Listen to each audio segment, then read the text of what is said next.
It's extraordinary. You know, we've talked about how significant the deliveries have been every single month. It's not an anomaly anymore. I mean, if you look at the COMEX delivery numbers, you go back to November, but look at them and they're extraordinary.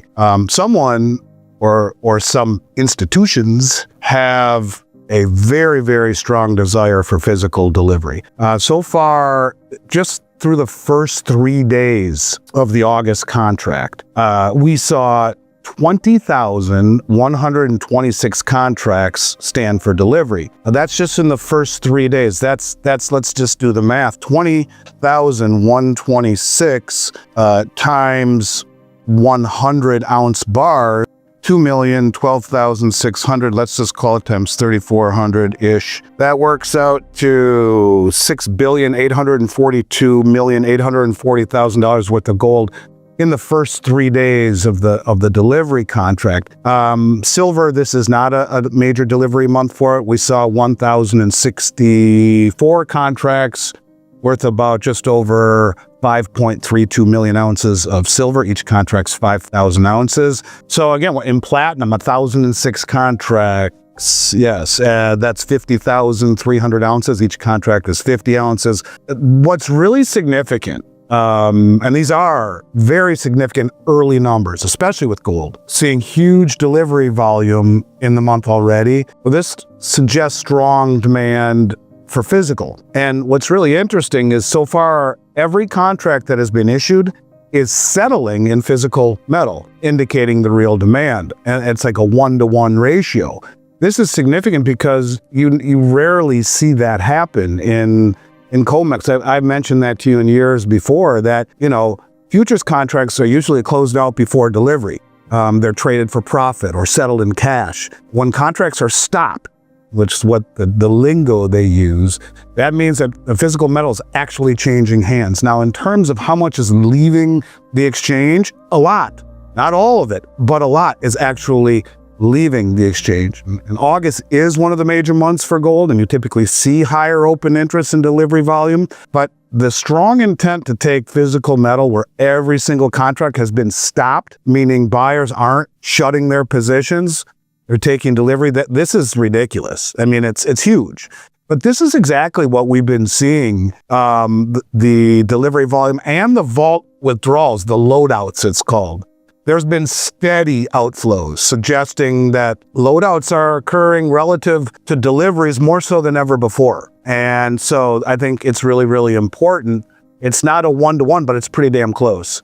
And so silver supply, same thing. You know, we're seeing huge deliveries. This isn't a primary delivery month for silver, but still huge delivery, and they're leaving. We're seeing huge inflows into the ETFs. Massive demand for silver. And I think it probably is the most undervalued asset on the planet. But gold is getting the spotlight. Silver's kind of in the shadows. I just think that, look, we've talked a lot about what's going on behind the scenes, where China is quietly stockpiling both gold and silver through unofficial channels, enabling it to purchase silver without affecting the silver spot market. I think that's really where the mystery is, how much silver is being accumulated by countries like China. I think they're making a specific drive to accumulate stuff off exchange, even though we are seeing a lot of deliveries because it's a smaller market. They're trying to keep it, I guess you could say, less apparent to the rest of the world what they're doing. So no, it's amazing the amount of gold that's been delivered in just the first 3 days. But this is what we've been talking about now every month since the beginning of the year, and it's showing no signs of slowing down. In fact, it's showing signs of increasing. And I think they're also, you know, even the King Kong on Twitter, who I love, you know, he's amazing, and he's saying, well, you know, China is suppressing with the West on paper to drive down the price and then accumulating it everywhere else around the globe where the price isn't affected by acquisition. So whether it be taking doré or concentrate from the miners directly, which completely disintermediates the market, they can also buy it off of exchanges and on platforms throughout the globe where price isn't determinant upon offtake, as it would be in London or in New York. So they suppress the paper price and then go buy it everywhere. through sovereign wealth funds. I wouldn't be surprised if they're buying coins too, and all sorts of things, whatever amount they can get where it doesn't cause the price to move or any attention gleaned upon them. Yeah, I think that's exactly what they're doing, and it's a great model. They're using the suppression of the Western system against us, as we've said over and over and over again. And you can see it very clearly, especially when you see the amount of gold and silver that they are accumulating. Their numbers of gold are off the charts right now. In fact, I think what's coming in is the record numbers that they're reporting. I would argue a large portion of what they have and what they purchase and what they bring in, and certainly what they produce, is not reported to the IMF. Why would they want to do that any more than we report what's held inside of Fort Knox? It's extraordinary when you think about it, because this is no longer a one-off anomaly or something you could dismiss as a seasonal blip. We've talked before about the significance of the deliveries we're seeing every month on COMEX, but now the pattern is undeniable. The numbers are not just strong, they are extraordinary. Go back and look at November, look at December, look at January, and now August. Every month it's the same story. Huge volumes of contracts not being closed out for cash, not being arbitraged for a trading profit, but being stopped for physical delivery. That's the key word, physical. Someone, or more accurately, some institutions, clearly have a very strong desire to get their hands on real bars, not just paper promises. Take just the first 3 days of the August contract, for instance. We saw 20,126 contracts stand for delivery. Now do the math with me, because this is where it gets jaw-dropping. Each contract is for a 100-ounce bar. That's 2,012,600 ounces of gold standing for delivery in just 3 days. Translate that into dollar terms, and you're talking about $6.8 billion worth of metal. Again, in 3 days in one contract month. That's not hedge funds playing games. That's sovereign-sized money moving metal off the exchange. And it's not just gold. Silver may not be a major delivery month in August, but even then, 1,064 contracts stood, worth more than 5.32 million ounces of silver. Platinum saw 106 contracts, translating into 50,300 ounces. These are not negligible numbers. They speak to an appetite for precious metals that goes beyond speculation and into the realm of strategic accumulation. What makes this moment so significant is that every single one of these contracts that was issued is settling in actual metal. We're not seeing the usual games, where positions are closed out or cash settled. We're seeing one-to-one settlement. One contract equals one bar leaving the vault. That's a fundamental shift in behavior on COMEX, which traditionally is a cash-settled, paper-traded market. For years, I've told you that most futures contracts never make it to delivery. They're financial instruments, not really about acquiring the underlying asset. But this time, buyers aren't shutting their positions. They're taking the gold and walking out the door. That's significant, because when buyers do that consistently, it drains the exchange. And when the exchange is drained, its credibility as the global hub of price discovery comes into question. Now, the defenders of the system will tell you that loadouts and vault withdrawals are normal market activity. But look closely. These aren't just numbers on a screen. These are bars physically leaving the warehouses, moving into private or sovereign hands. Every loadout represents an ounce that's no longer part of the pool available for rehypothecation or lending.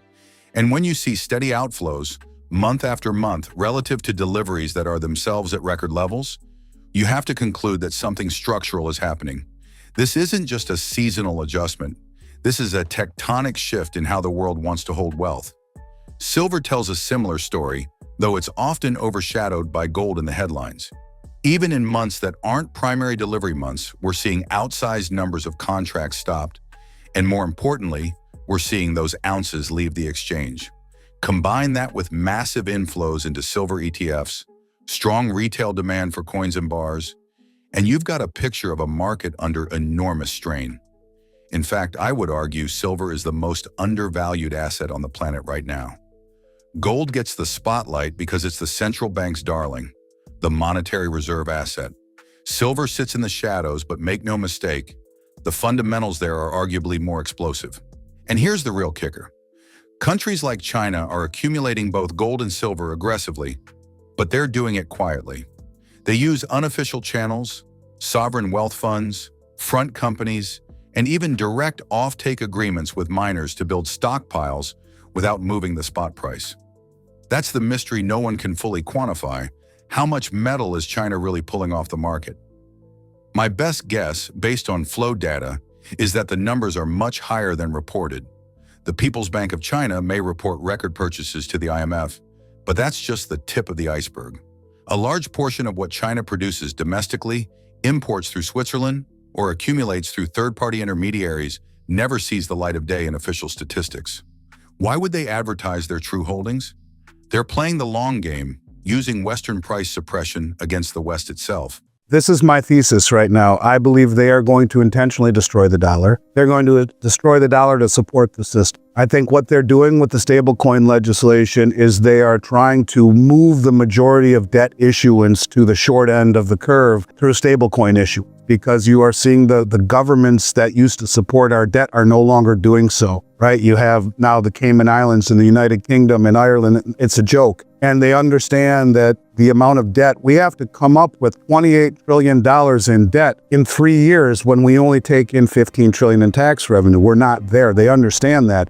And we're seeing less and less and less buying of our treasuries. So instead, they passed the stablecoin law where all of these stablecoins will be backed by US dollars in order to have demand for a treasury market that is losing demand. So you put that all on the short end of the curve, right?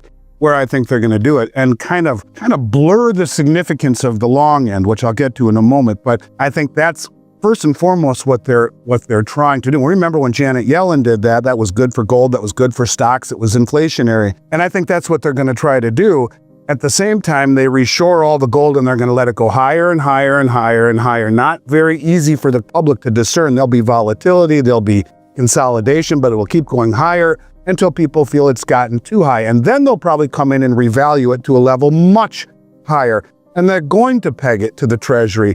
Why would they do that? Why would they peg gold to the back end of the treasury market? The short end, the front end, will be backed by these stable coins, which they will pump out by the gazillions, because now they have this synthetic demand, not a organic demand like we used to have when we were revered and we ran a surplus and we didn't instigate wars all over the world and fund wars all over the world, and we're not revered anymore. So the back end of the market, who the hell wants, and especially when Trump talks about creating all of this money to rebuild our infrastructure. So in essence, printing money to build our infrastructure to compete with the rest of the world. They don't want to buy our treasuries. So they will just do the stable coins to get all of this demand for the front end and load the debt there. But the back end, I believe they will peg to gold. As Judy Shelton has said, on July 4th, next year, the 250th anniversary, he has said it repeatedly. Again, she keeps saying it on Twitter. He will peg 50-year treasury to gold. Why would you do that? And you have to get gold much higher. And I think she keeps talking about gold revaluation. They will revalue gold. And I think Luke Groman, one of the smartest dudes I've ever met, he's talking about revaluing gold. He thinks they'll let it go to $7,000, $8,000, $10,000 and then revalue it to a much higher level to give the Treasury General account $5-6 trillion in free, clear revenue without selling an ounce of gold. And we talked about how that happens. There's miscommunication on that too, because some people think that when the Treasury issues Treasury certificate or gold certificates, gives them to the Fed creates the money, takes the gold, and gives the Treasury money free and clear. Every $4,000 increase is $1 trillion free and clear to the TGA account. The Fed doesn't have control of that gold. They have control of the fiat. They're owed the money value of that gold, not the gold itself. Anyways, if they do that and peg it to the long end of the bond market, she said 50 years first, shorter durations, maybe 30 and 20. Later, maybe 10. But why would you do that? Because now you can have zero borrowing costs. You can put a zero coupon on that.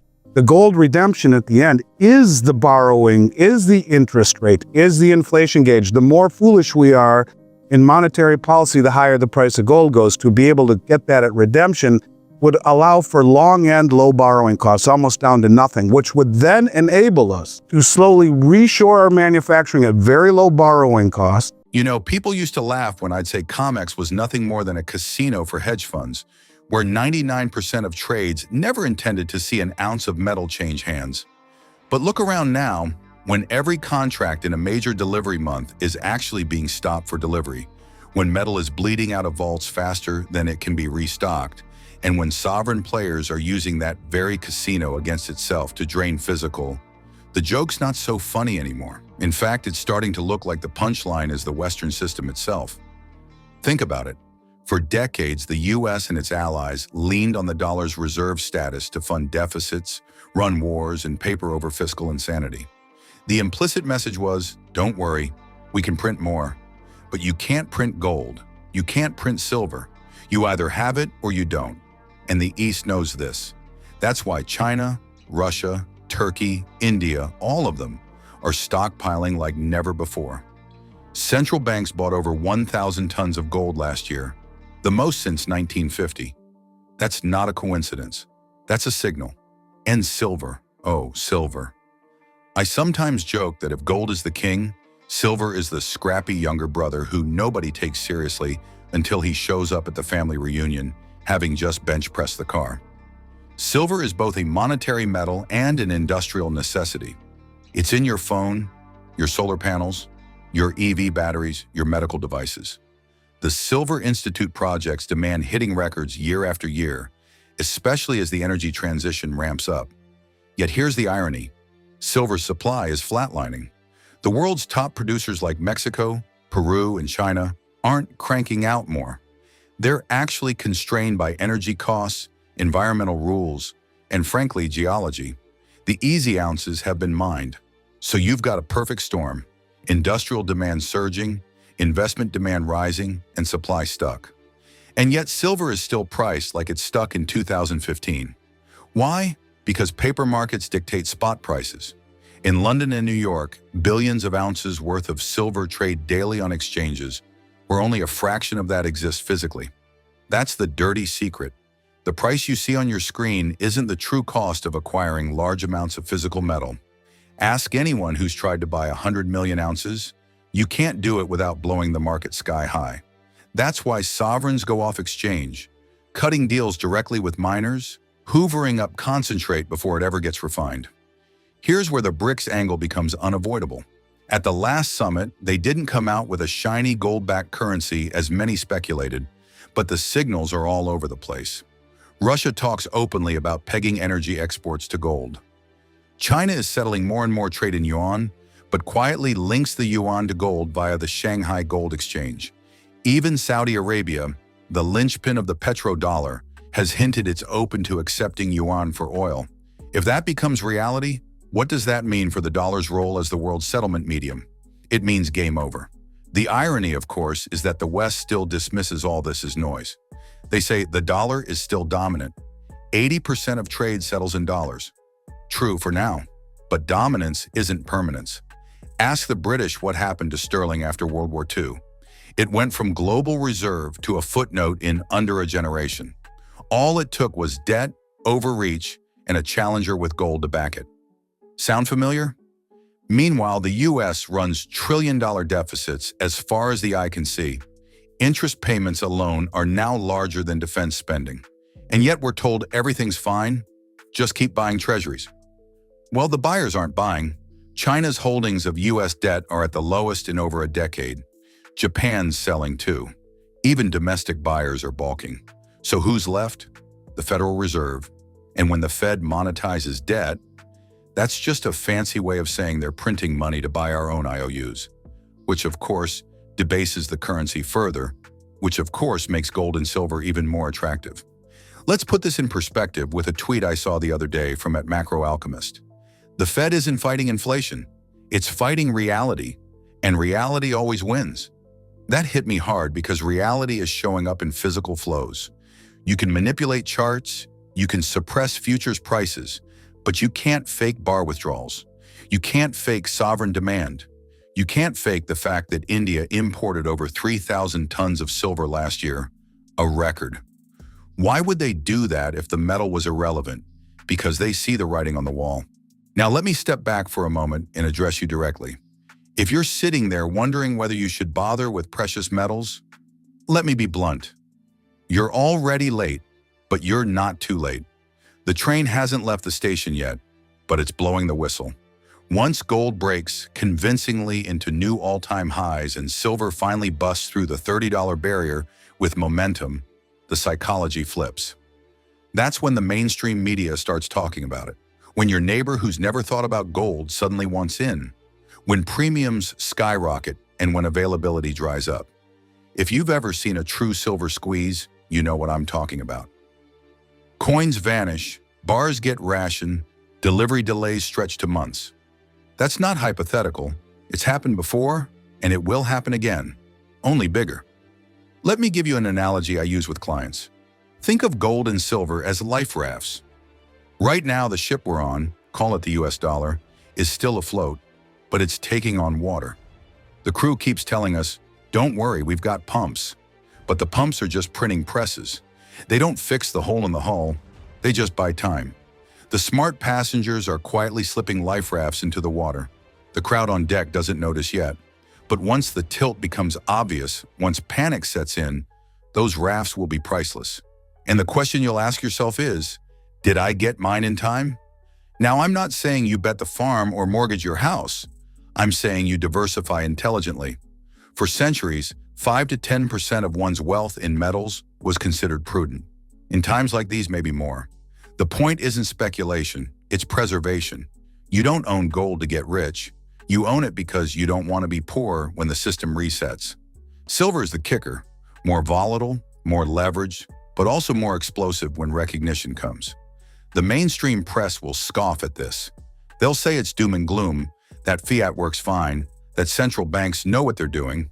Well, maybe they do, but if that's true, why are those same central banks buying more gold than at any time in modern history?